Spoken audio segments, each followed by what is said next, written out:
Senhoras e senhores, com toda a trade deadline que aconteceu essa semana passada, a gente ficou um pouco mais ligado em tudo que estava acontecendo na NBA. Um dos times citados que teve o maior número de movimentações e que inclusive chocou as pessoas com algumas das decisões, mas não foi tão chocante assim pra mim, foi o Detroit Pistons. Dentre elas tivemos a negociação que envolveu o Alec Burks e o nosso mano Bojan Bogdanovic indo para o New York Knicks, enquanto o Detroit Pistons recebeu Quentin Grimes, Evan Fournier, mais escolhas de draft. A respeito dessa troca, eu já fui um pouquinho mais a fundo no primeiro dia de trade deadline. Quando acabou a trade deadline, eu gravei um vídeo sobre tudo e eu falei um pouquinho mais sobre essa troca. E pra mim é interessante, cara de 34 anos como o Bojan Bogdanovic vindo a agregar, vindo do segunda unidade ali pelo Knicks, sendo um jogador de elite vindo do banco de reservas, que consegue entregar 20 pontos por jogo, tem 40% de aproveitamento para 3, vai se encaixar muito bem na rotação. Alec Burks é um cara que eu não gosto muito por conta que ele toma decisões ofensivas ruins. Ele é um cara que quando está num time como o Detroit Pistons estava e precisava de alguém para dominar um pouco mais a bola, ele até que fazia ali suas partidas de 20 pontos. Mas no Knicks, já na minha primeira impressão é que parece que voltou aquele cara de 2017 que estava no pior elenco do Knicks da história. Por parte do Detroit, agora eles vão ter a rotação com um dos jogadores que veio em questão um pouco mais jovem, que é o caso do Quentin Grimes, que é um bom jogador 3D, que faz aquela função de arremessar para 3 e defender. Ele é um bom jogador, muito jovem, contrato baixo ainda. Para jogar ao lado do Cade Cunningham é uma excelente peça. Eu acho que ele vem a agregar até um pouco mais do que o Alec Burks, por exemplo, que estava ali naquela equipe. E falando em Detroit Pistons, eles não jogam hoje, mas hoje teremos Grizzlies e Bucks, Trail Blazers e Timberwolves e Utah Jazz e Golden State Warriors. Desses 3 jogos aqui, se eu pudesse fazer a minha fezinha, que eu vou fazer inclusive na stake, eu iria de Bucks, de Timberwolves e de Golden State Warriors. Esses 3 seriam a minha pra hoje. Acho que são 3 jogos assim um pouco mais tranquilos da gente saber o norte de como vai terminar a partida, né? Lembrando que na stake você pode usar o cupom GUIBERA para você ter o dobro do seu primeiro depósito até R$500. Sem falar que a stake você ainda consegue assistir os jogos ao vivo, não tem complicação alguma na hora de você fazer o seu saque e você só precisa ser maior de 18 anos e ter responsabilidade financeira. Então se você gosta de fazer aquela betzinha para dar aquela pimentada enquanto você assiste o seu time do coração, vai de stake, link no comentário fixado. Então muito obrigado Stake por patrocinar mais um vídeo aqui do canal. O Evan Fournier, ele tem um contrato bem alto, finalmente ele se livrou do Knicks, que não colocava ele na rotação, ele não se encaixava no esquema tático do Tom Thibodeau, além do Pistons estar mais uma vez recomeçando aí uma reconstrução no time, uma pequena reconstrução em volta do Cade Cunningham, parece que vai ter que começar de novo, né, porque até agora esse processo não deu certo. E o que me levou a fazer esse vídeo de hoje exatamente, foi justamente o Killian Hayes. Foi um cara que foi draftado como a 7ª posição do draft de 2020, ele fazia parte dessa reconstrução do Detroit Pistons. E o mais bizarro, ele tem apenas 3 temporadas, se eu não me engano, de NBA e ele foi cortado do Detroit Pistons. E aí, lembrando que o Killian Hayes, ele foi cortado do Detroit Pistons, eu fui dar uma olhadazinha na classe de draft de 2020, mano. E cara, qual que é o problema com esse ano? Se você lembrar bem desse ano, esse ano foi o ano da bolha. A temporada de 2019-2020, que teve por causa do coronavírus, que aconteceu lá em Orlando, todo mundo enclausurado dentro daquele hotel e tudo mais, aonde o campeão foi o Lakers. Logo em seguida disso, tivemos essa edição do draft, onde cada um nas suas casas, tínhamos o Adam Silver ali lendo os nomes, e aí mostrava a reação de alguns jogadores, principalmente as escolhas mais de primeira rodada, de loteria, os jogadores mais badalados, assim, que já estavam sendo cotados para ser os primeiros. Tinha algumas câmeras filmando eles, as famílias, a reação de cada um, né, a respeito desse dia tão especial para o jogador. Mas esse draft, pelo que eu me lembre, dos últimos anos é o que mais tivemos jogadores das primeiras posições do draft, assim, das escolhas de loteria do top 10 draft, realmente sendo busts. E vocês vão me entender nesse vídeo por quê. Então vamos começar pelo jogador que me motivou a gravar esse vídeo, que foi o Killian Hayes. Ele é um armador de 6,5 pés de altura, ou seja, ele tem ali por volta dos seus 1,95, 195 libras, e está marcando simplesmente 6,9 pontos, 2,8 rebotes e 4,9 assistências por jogo. Se a gente pegar os números do nosso mano Killian Hayes, desde o dia que ele foi draftado, né, desde a primeira temporada dele, que foi a 2020, 2021, ele cravou 6,8 pontos, com 5,3 assistências e 2,7 rebotes. No segundo ano, 6,9 pontos, com 4,2 assistências, com 3,2 pontos. No terceiro ano, temporada passada, 22-23,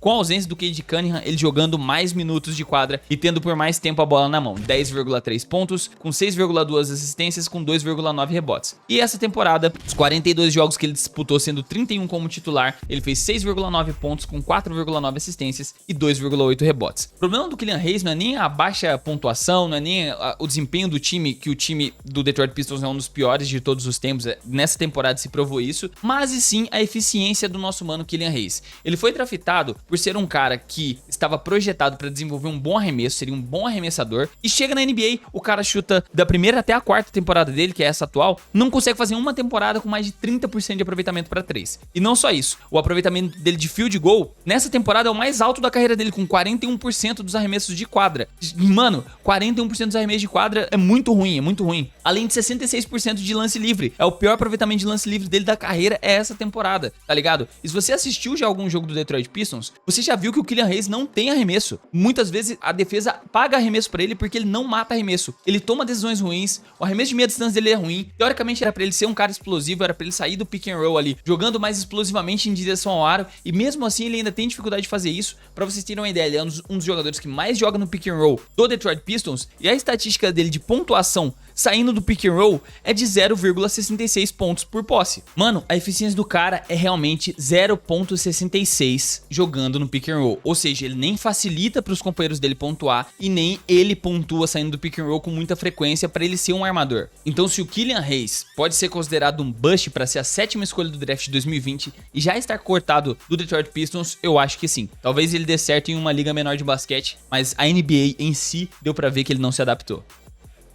E o Killian Hayes foi o primeiro jogador draftado daquela era do Detroit Pistons pós Blake Griffin. Eles desistiram do projeto do Andre Drummond, tanto que hoje o Andre Drummond tá sendo muito bem aproveitado no Chicago Bulls, sendo um excelente reboteiro. O Chicago Bulls é o time que não tá bem, mas a gente não vem falar dele agora. E aí, nessa época, eu lembro que eles contrataram um novo general manager, que é o Troy Weaver. E, mano, esse cara, desde lá, parece que ele só toma decisões ruins, mano. Parece que o Detroit Pistons tá andando em círculos desde a saída daquela época do Chauncey Billups, Ben Wallace e Richard Hamilton. Os caras não conseguem chegar nos playoffs, os caras não conseguem performar bem, os caras não conseguem montar um time decente, não conseguem fazer um draft decente. Mano, é simplesmente assustador, cara. E apesar do nosso mano Killian Hayes ter nascido na Flórida, ele foi criado na França. Então ele era um prospecto daqueles caras que vêm do basquete europeu, que não se sabe muito a respeito, mas temos algumas informações sobre as estatísticas dele. Por exemplo, ele jogou desde 2016, ele joga no basquete profissional. Ele começou com 16 anos. Ele fez 8 pontos de média, depois 13,2, e no último ano, em 2020, ele jogando pelo Cholet Basketball e depois pelo Ratio Farm Yum. Tipo, todos os times europeus não eram um dos melhores times europeus, mas estavam participando de competições europeias de alto nível. 17,2 pontos,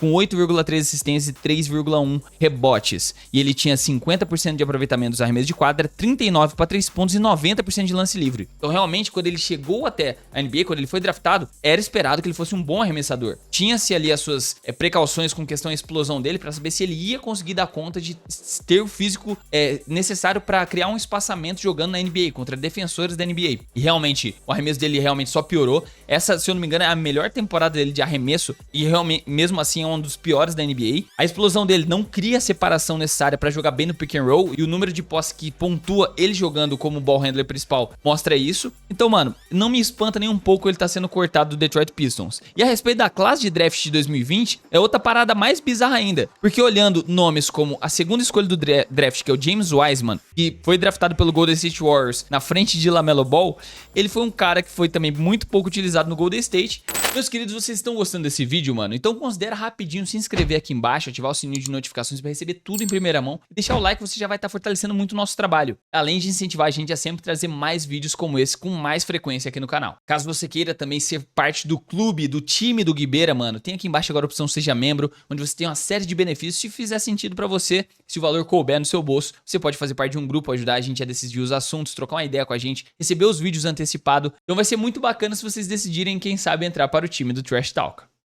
E ele era pra ser aquele big dominante de dentro do garrafão, pra ajudar ali o Golden State com questão a rebotes, defesa, ser o cara pra revezar com o mano Draymond Green. Já tá de fora do Golden State, ele está inclusive nesse Detroit Pistons, e eu não vejo ele muito tempo mais na NBA não, mano. Porque teoricamente o cara só pega e danca embaixo do aro, ele não tem um jogo de post muito bom ao ponto dele ser diferenciado de outros pivôs. Na verdade, ele é um dos piores pivôs da liga. Ainda ele não tem ball handle, não tem um bom passe e não tem drible. Então ele é literalmente um cara pra fazer pick and roll, que ele nem tem um corta-luz tão eficiente assim, e pegar a bola embaixo do aro e dancar. A defesa dele não é nada de excepcional. E, mano, James Wiseman, as estatísticas não mentem, tá ligado? Os números não mentem. Ele ficou 2 temporadas no Golden State, em 2020 e 2021, e jogou também 2022 e 2023. Jogou 39 19 jogos na primeira temporada, 21 jogos na segunda. As médias dele iniciais foram boas até, 11,5 pontos, com 5,8 rebotes, 51% de aproveitamento. A segunda temporada já é um pouco pior, reduziu a minutagem dele quase que pela metade, 6,9 pontos. Ele teve aquela lesão dele que tirou ele bastante tempo de quadra também. E aí o Golden State desistiu dele ano passado, passou pro Detroit Pistons. No Detroit Pistons, teoricamente, era pra ele ter mais tempo de quadra, mais minutagem, jogar mais tempo, porque é um time pior, né? Não é um time que é tão sólido na rotação quanto o Golden State. Ele, ao chegar no Detroit Pistons, jogou 24 partidas, sendo 22 como titular, teve 12 pontos de média, com 8 rebotes e 0,8 tocos de média. O aproveitamento de 53%, arremessando 16% para 3 pontos, eu não sei nem porque que ele tinha quase uma tentativa de 3 por jogo, e com 71% de lance livre. Nessa temporada, onde ele perdeu o tempo de quadra, ele tá jogando apenas 14 minutos, ele tá com 6 pontos, 4 rebotes, 0,6 assistências, 0,1 steal, 0,6% de toco, 66% de field goal, 0% de 3 pontos, 63% de lance livre. Cara, enfim, resumo do James Wiseman é que ele não consegue driblar, não consegue passar bem a bola, não consegue arremessar e nem consegue defender muito bem, tá ligado? E nem consegue fazer um pick and roll decente. Resumindo o jogo dele, ele só consegue pegar a bola perto do aro e dankar. O Golden State percebeu isso, gastou uma escolha errada nele lá em 2020 e abriu mão dele justamente pro mesmo time em que tava Killian Hayes. Então eu não me espantaria em breve o Detroit Pistons também cortar o James Wiseman, mais um da classe de 2020. E se a gente olhar a classe de 2020 em si, eu só vou citar alguns nomes aqui que realmente eu não sei o que acontece com os caras, que eles não se adaptaram à NBA. Patrick Williams é um cara que se esperava um pouco mais dele e ele foi comparado inclusive com o Giannunobi, um excelente defensor que arremessa tipo 40% para 3 e realmente ele não vai ser muito mais do que isso jogando no Chicago Bulls. Ele tem os seus 10 pontos de média, com 3,9 rebotes, quase um roubo de bola, quase um toco de média, chutando 39,9% para 3 pontos. Então, enfim, a gente resumiu assim a ideia inicial desse vídeo, que era falar a respeito dos jogadores dessa classe de 2020 que não renderam nada e principalmente esses que estão no Detroit Pistons, e que o Detroit Pistons parece que o tanque deles pós era Ben Wallace vai ser eterno, mano. Eu não sei quando que isso vai acabar. Algum momento vai acabar eles desistindo do Cade Cunningham ou o Cade Cunningham desistindo deles e o time vai recomeçar literalmente do zero, porque não tem muito mais pra onde ir, mano. Desde o último vídeo que a gente gravou sobre o Detroit Pistons, eles já ganharam algumas partidas, estão com 8 vitórias e 46 derrotas, mas o futuro dessa equipe aí não é tão brilhante quanto o front office esperava com a chegada do Cade Cunningham. Pelo visto tá um pouco mais lento do que eles queriam. Então, mano, se algum de vocês tem um segredo pra reverter toda essa situação ruim do Detroit Pistons, deixa aqui nos comentários que eu quero muito saber. Eu vou ficando por aqui, eu te vejo no próximo vídeo. Até a próxima. Falou!